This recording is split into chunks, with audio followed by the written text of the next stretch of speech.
Ito mga priority projects ko, pondohan nyo.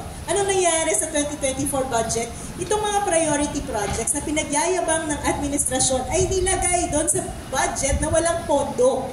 Bakit nawalan ng pondo? Kasi in-earmark nila 175 billion additional sa DPWH para mapondohan ang flood control, farm-to-market road, multi-purpose buildings. Mga insertion na wala sa original proposal ng DPWH.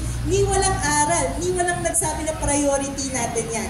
Ano pa yung nadagdagan? 12 billion additional fund for House of Representatives. 9 billion additional funds for the Senate. Saan napunta yan? Majority MOOE nila. Paano natin masasabi na itong 90 billion pesos na kinuha sa PhilHealth ay napunta sa mabuti?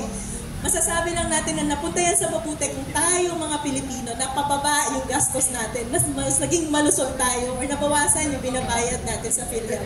Pero kung yan ay napunta sa pork barrel, sa mga dagdag na ayuda na ginagamit pang bribe ng mga mamamayan para mapili ang boto ngayong eleksyon, hindi po mabuti yan.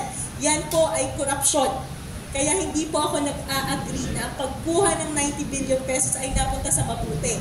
Ang totoong istorya niyan ay napunta yan para tustusan ang pork barrel ng mga congressman natin. Okay?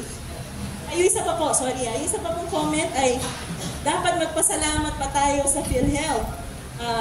Dapat magpasalamat pa tayo na kinuha yung sobrang pera ng PhilHealth. Well, technically nga po, dapat walang sobrang pera ang PhilHealth. At dalawa lang ang pwedeng magagastusan yan. Yung gastos natin sa hospital bills or ibalik sa atin.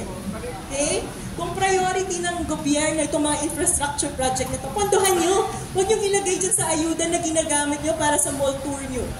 No? Yung mga AKA projects yun na pinapamigay nyo sa mga SM employees. Napakalinaw kung ano yung agenda ng gobyerno. At tingin ko, dapat hindi tayo nagpapasalamat dyan kasi nga po ginigisa tayo sa sarili nating mantika eh. Patuloy tayo nagbabayad ng tax pero palaki ng palaki yung utang ng gobyerno. Ano pa kinabang yung nakukuha natin?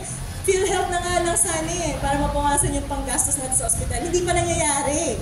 Binabawasan pa nila, binayaran na natin yan ng premium. Kung hindi nyo naman pala magawa ng mabuti yung function nyo bilang gobyerno, balik nyo na lang yung binabayad namin sa inyo. Ibabaan nyo na lang yung income tax rate namin. Ibabaan nyo na lang yung premium ng PhilHealth. Tanggalin na rin natin yung VAT. Diba? Total, kung inefficient pala, dapat din yung defund. And let's just defund government. Dagdag ko lang doon. No? Lahat kayo may kilala, nagtiis na lang ng sakit. Hindi na nagkonsulta. May kilala or may kaibigan na gano'n. Dahil hindi kaya. Kung wala kayong kilalang gano'n, baka hindi kayo taga-Pilipinas. Pilipino kayo, may kilala kayong kaibigan or kamag-anak na nagtiis. Bakit ko sinasabi yan? Kasi hindi po tamang sabihin sobra ang pera ng PhilHealth. Panlilin lang yan. Kulang ang serbisyo ng PhilHealth.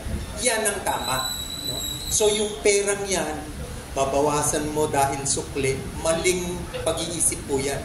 Yung perang yan, hindi mo nagamit, napabayaan mo ang kalusugan ng napakaraming Pilipino, kulang ka sa serbisyo. Gamitin mo yan para sa gamit na yun ang unang layunin naman ng pondo ng PhilHealth. Pangalagaan ng ating kalusugan. Sila nga kayang humarap sa mga pasyente sa public hospital at sabihin namin, sorry, hindi po covered yung sakit ninyo eh. Bayaran nyo na yan. Kasi ginamit yung pera sa paggawa ng tulay eh. So kailangan yung operasyon nyo, kayo na lang ang sumagot yan. Sana sila nagsasabi niyan eh. Problema, kaming mga healthcare worker nakikiusap sa pasyente eh. Kami ang humaharap sa paghihirap nila. At sila ang umiiyak sa amin, hindi naman sa kanila. Ang pumupunta lang sa kanila at humihingi ng pera mga kapartido nila eh. Kasi kung hindi naman nila kapartido, wala namang pag-aasang mabigyan sila ng ayuda, di ba? So lahat yan sa mga healthcare workers, nagmamakawa at humihingi ng tulong. O, dapat silang humarap eh. Kasi sila ang nagnakaw ng perang tinatawag nilang sobra. So, siguro, meron pa? Hahabol? Okay. Maraming, okay, may photo ops daw po. Dapat si Marcos si Si Maro.